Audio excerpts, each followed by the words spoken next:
Praise the Lord. பிரியமான தேவ பிள்ளைகளே, கர்த்தருடைய நாமத்தினால் என் அன்பின் வாழ்த்துக்கள். இன்றைய வேத வசனம் சங்கீத புஸ்தகம் 138வது அதிகாரம் 3 வாசிக்க கேட்கிறோம். நான் கூப்பிட்ட நாளிலே எனக்கு மறு உத்தரவு அருளினீர், என் ஆத்துமாவிலே பலன் தந்து என்னை தைரியப்படுத்தினீர். ஆமீன், ஹல்லேலூயா. பிரியமானவர்களே, சோர்ந்து போயிருக்கீங்களா? பலன் குறைந்து காணப்படுகிறீர்களா? தைரியம் இல்லாமல் இருக்கீங்களா? தேவ சமூகத்திலே ஏதோ ஒரு காரியத்திற்காக போராடி கொண்டிருக்கீங்களா? பிரியமானவர்களே, கர்த்தர் சொல்கிறார், அவர் மறு உத்தரவு அளிக்கிற தேவனாய் இருக்கிறார்.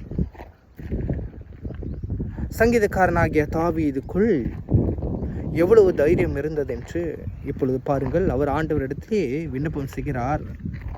நான் கூப்பிட்ட நாளிலே எனக்கு மறு உத்தரவு அளிக்கிற தேவனாய் இருக்கிறார் என்று ஆண்டவரிடத்தில் தைரியமாக விண்ணப்பம் செய்கிறார். நான் சோர்ந்து போய் இருக்கும் பொழுது எனக்கு பலனை தந்து என்னை தைரியப்படுத்துகிறவராக ஆண்டவர் இருக்கிறார். ஆம் பிரியமானவர்களே, உங்கள் வாழ்க்கையில் பலனை தருகிறவராக இருக்கிறார்.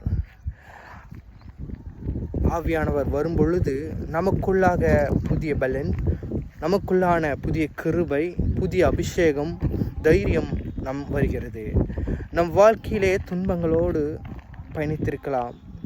ஆண்டவர் அது எல்லாவற்றையும் மாற்றக்கூடியவராக இருக்கிறார்.